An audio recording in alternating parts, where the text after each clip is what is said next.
Hello.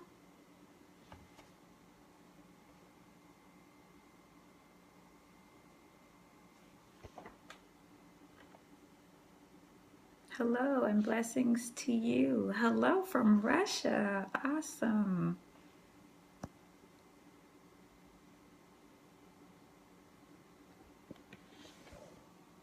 Good day, Charmaine. Good day. How are you?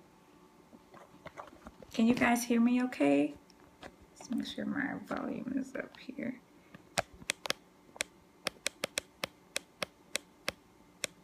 All right, excellent. Now, I don't know if we had any questions. Did anyone ever post any questions? I didn't see any questions. So if you guys have questions, you can post them. We'll wait just a few minutes. We'll get started with prayer and then we'll jump into it. What time is it in Russia? You just found out about it minutes ago. Okay, how did you find out about the scope? First day on Periscope. All right, welcome. This is my first live stream. I have used Periscope and followed other people on scopes, but I have never personally done a scope. So just checked on Facebook. All right, excellent.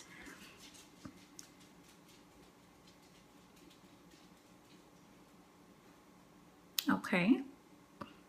So hopefully others will find out about the scopes and will be able to join. Today we won't cover too much detail. Today is just kind of a meet and greet to let everyone know that we will be going through the 10 principles of education so that everyone can go ahead and, you know, just kind of get themselves together, gather the materials that they may need. And this is just kind of a heads up meeting to let everyone know what will be going on.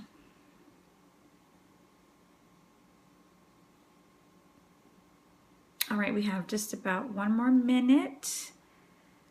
Now, how many of you guys, is everyone else in the USA? I saw there was a Russia. I'm so excited about that. Technology is amazing.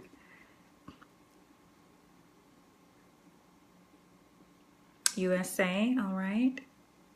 All right, Baton Rouge. I am in Florida. I was in Texas for 10 years. And I have been in Florida for the last 2 years. All right, Texas. I know there are a couple of other Sunlight users in Florida. All right, well, it is noon. Let us have a word of prayer and then we will begin. Heavenly Father, we just thank you so much for your mercy and how you are bringing us together to learn of you and to raise children who fear and love you, Lord. And so I ask that you would be with us. Help us to answer any questions. Help us to be there for one another, for accountability. I pray that this group will grow and that your name will be glorified. In Jesus' name, amen. All right. So I see we have a lot of first timers on Periscope. All right. Hello from Boston. So the purpose of this scope is for us to come together to go through the 10 principles of true education. I have gone through this course.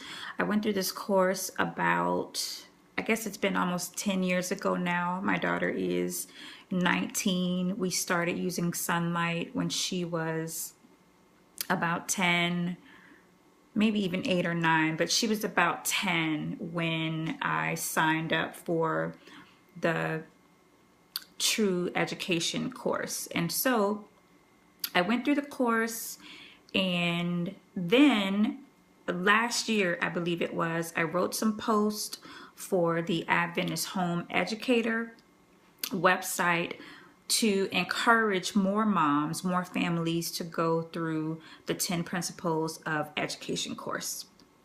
And so the purpose of this scope is to encourage more people to go through the course, even if you have gone through the course again. It's like reading the Bible. You read the Bible through once and you start over and you read again and you learn things that you have never learned. You see things that you have never seen. And so that is what we're hoping from this course. For some of you, it will be a first time through. You will hear things that you have never heard. And the goal is to learn exactly what is true education. And of course, that is opposed to false education. What is true education? How did Christ teach? How was he taught? How did he teach his disciples? What are his methods of education? And how does that apply to us today? How are we to teach our children? What methods are we to be using? What curriculums should we be using? How do we use these curriculums? How do we teach when we have an infant and then we have a ninth grader, or we may have a middle schooler, or we have children of all different ages? And we know that the Bible was written for multi-level learning, and the same Bible we can use to teach infants, we can use to teach graduate level scholars. And so we believe that just as the Bible can be used to teach multi-levels, we can use the Bible to teach our children and to learn ourselves. So what I would like to know from you guys is, if there are any questions, please type them on the screen, and I'm going to try to pay attention so I can get your questions. And hi, Andrea. It's so great. I'm going to put this book. Let me see if I can turn my camera around. Hold on a second. And this is my double tap to flip camera. Okay. There we go. This is my 10 Principles of True Education book that I got about, hold on a second. Let's not knock our computer over. About 10 years ago. I'm just going to stand up for a second so I can show it to you. And it has all of this is the original book that I got.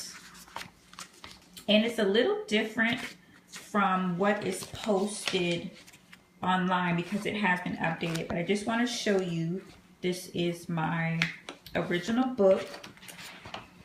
This is what the cover looks like. Hi, Michelle Ann. This is what my original book looks like. All right. Okay. And so having said that, the course materials are available on the Sunlight Education Ministry Google Drive, which most of you who are on Facebook already have access to that. If you do not know how to find that, you can go to Sunlight Education. Hold on just a second. Let me pull it up on my computer just to make sure I'm giving you the right address. It's sunlighteducation.com. You can go to Sunlight. In here, I'll turn my camera around here so you can see. You can go to the Sunlight Education website, and if you go to downloads right here, you can go to the Google Drive.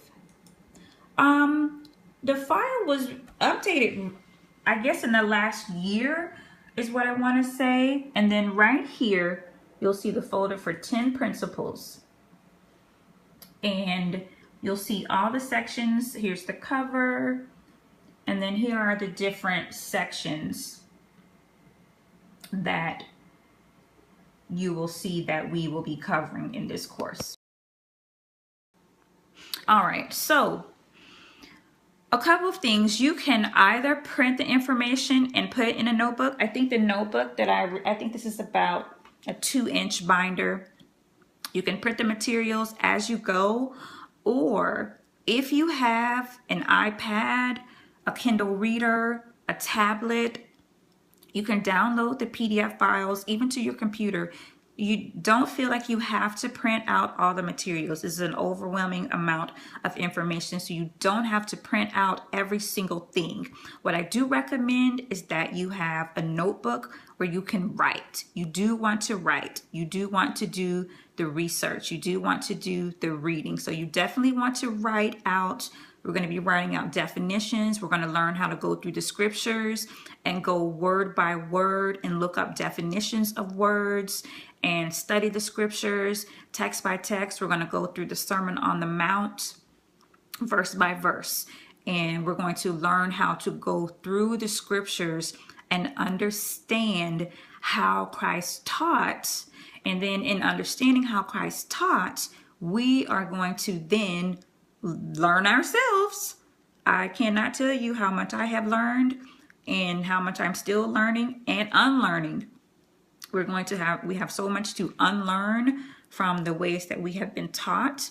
And so we are going to go through this together. Some of you will learn things that you've never heard.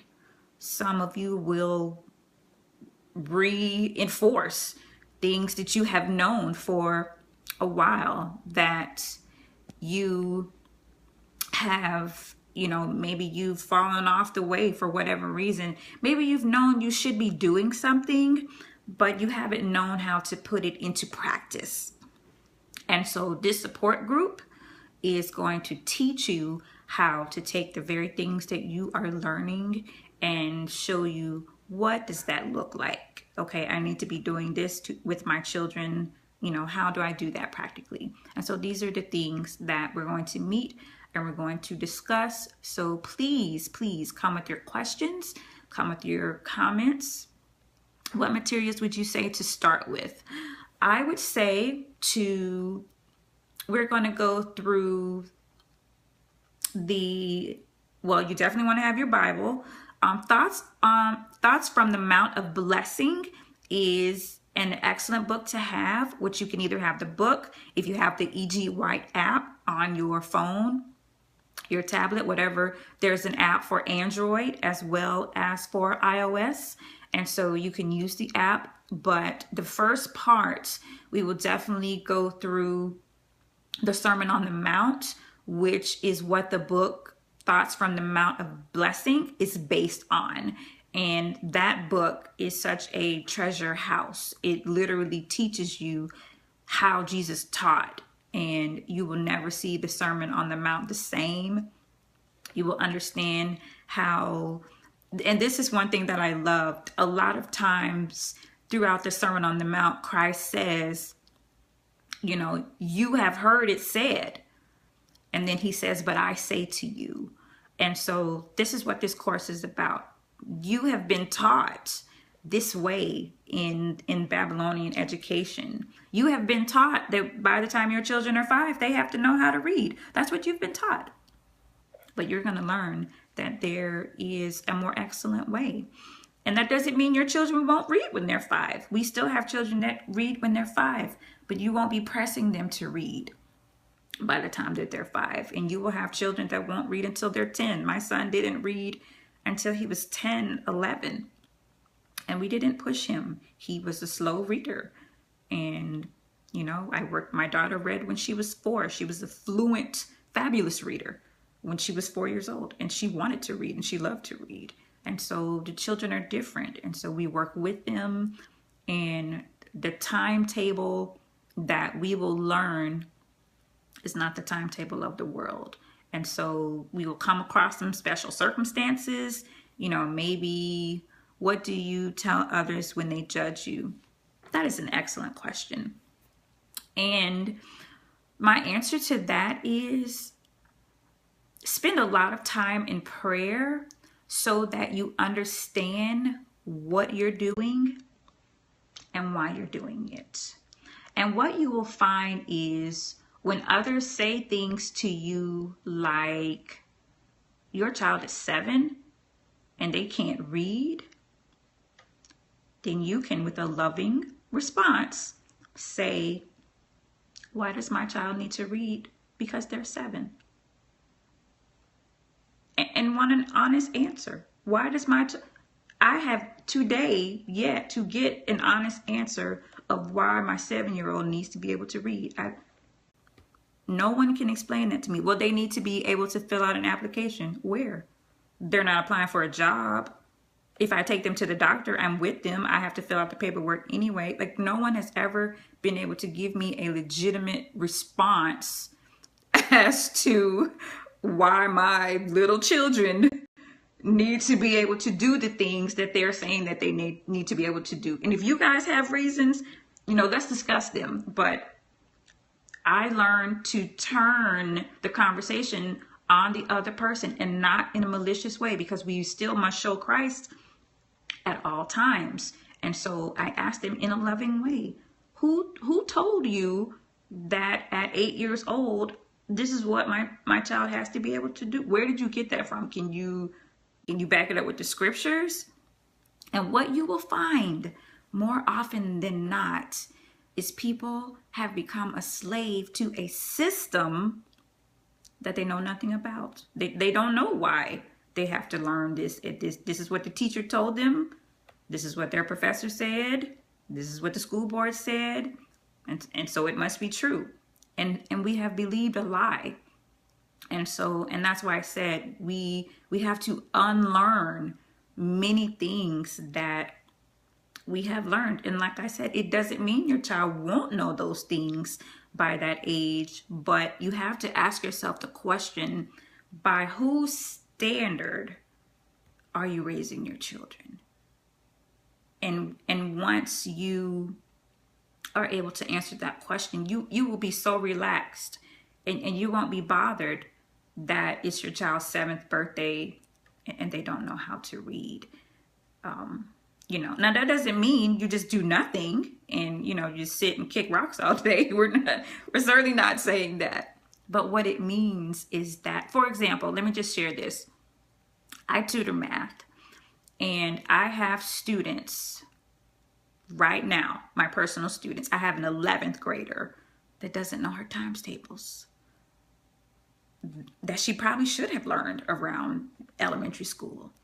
But because mastery is not taught, she got a whatever percent enough to move on, and now she's 17 years old and she doesn't know her multiplication tables. And she's not the only one. My students, they still count on their fingers. I asked them a question and they have no concept of what I'm saying. I asked my student the other day, how many nickels are in $1? And we're on Skype and we're face to face. And she gave me the deer in the headlights. She had no clue. And so our children are losing touch with reality in the name of school, in the name of learning and being passed on to the next grade. And so what we hope to accomplish, what about the state homeschool standards? Absolutely. And what you will find is that most homeschoolers who are abiding by the true education standards far exceed state standards. And so in different states, the standards are different. I know when we lived in Texas, like there were no homeschool laws in Texas. I never had to report to the county or the state. Now we live in Florida. We have to file a letter of intent to homeschool every year. You either have to be evaluated by a school teacher or take a standardized test. There are laws that you need to abide by. But what I have found, even in the strictest states, is that they are not so much concerned about what you're learning as they are that your children are learning. And if you follow these true principles of education, ¿qué pasa? If you follow these true principles of education, you will find that your children will they will be like the Hebrew boys. They will far surpass the rules of what's expected of them at that age. That's what I have found. And so we will talk about keeping records is one of the chapters in this True Education course. I never really knew how to keep records before.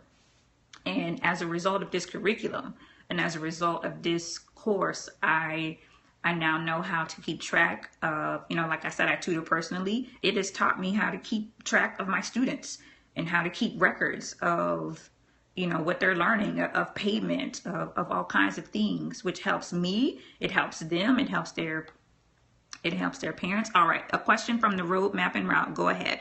Working Mom Pro. Go right ahead.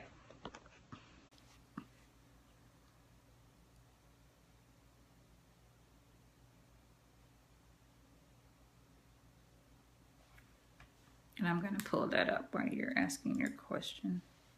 I think I had that up. Roadmap and Route. Here it is.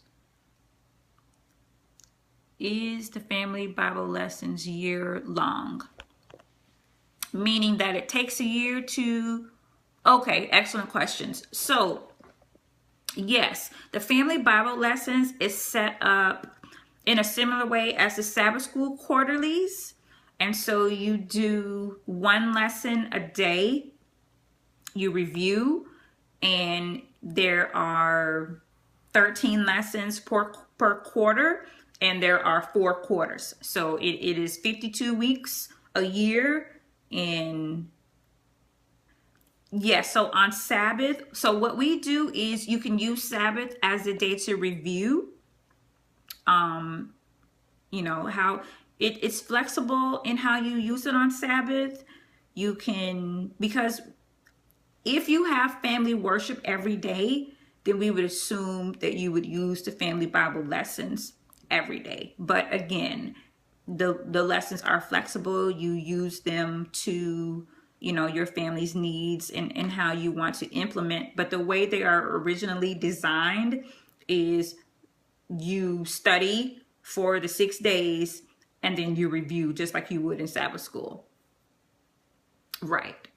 How do I find the ones for little ones under 3? Those are in the drive. Let me see if I can pull it up right here. Hold on just a second. Let's see. Okay, I'm going to turn you around to my... So there is the Family Bible Lessons. And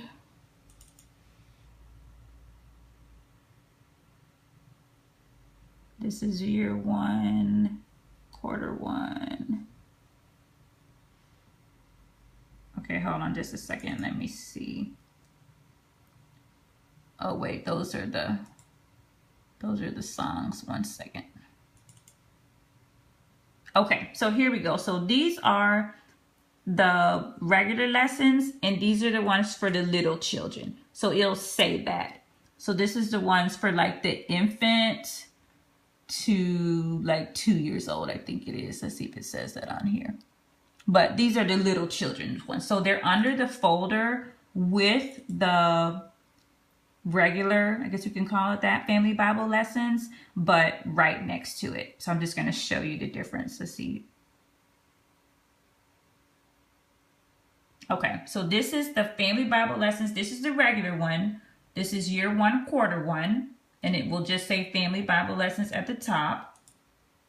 And then this is the one for the little children. And it says at the top, Little Children's Bible Lessons. And these are more for the infant lessons is what I call them. Kind of the infant to the toddler. And so, and let me just clarify.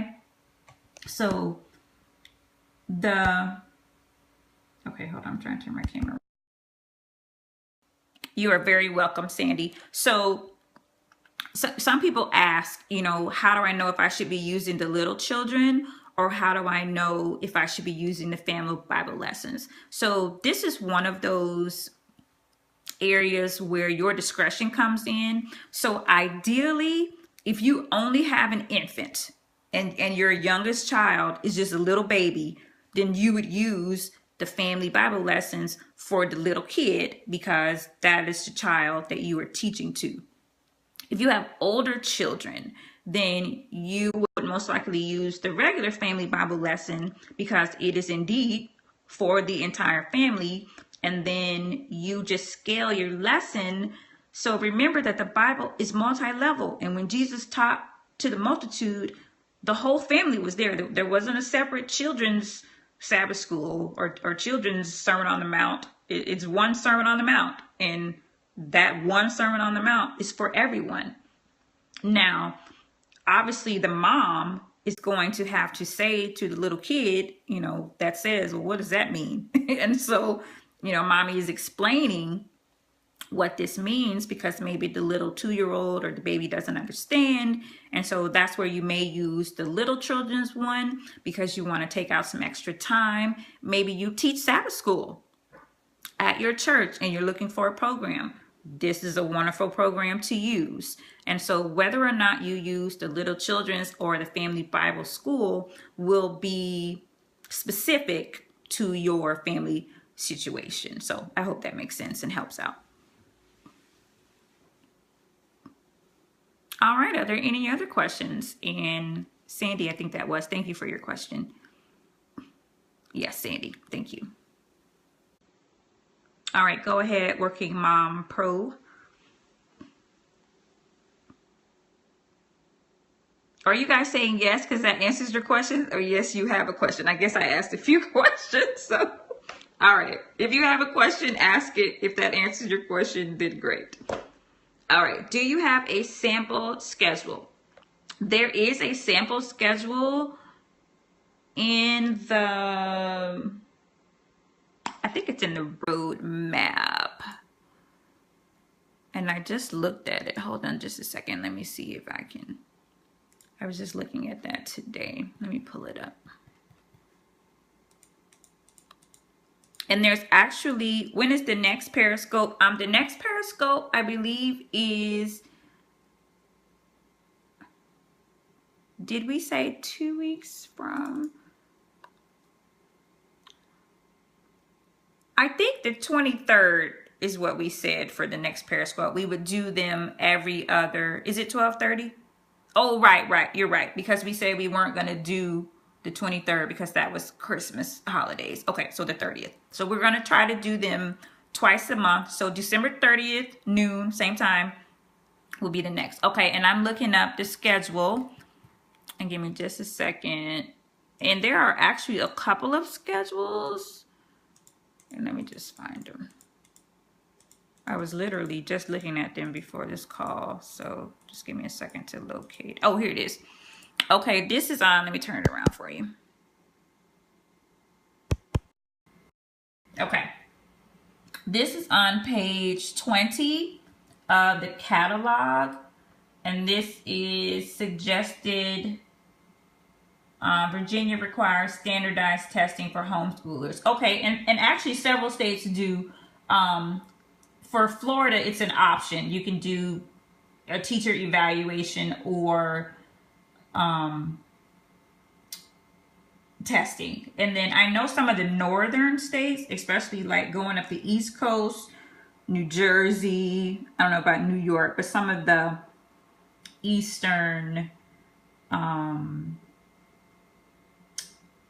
what do you call it? Some of the eastern states have more strict requirements. Okay, so this is one of the suggested daily schedules. This one starts at 6 a.m. And then it gives you, it says at this age, the child can, during this time, listen to soft music, the Bible being read on CD, etc. Help the child form the habit of being with Jesus at a set time each day. And do you use that kind of schedule? My schedule is similar to this. My schedule is a little different because my children are older. So actually, Christopher, can you bring me a copy of your schedule? My son printed out his schedule. I'll show it to you.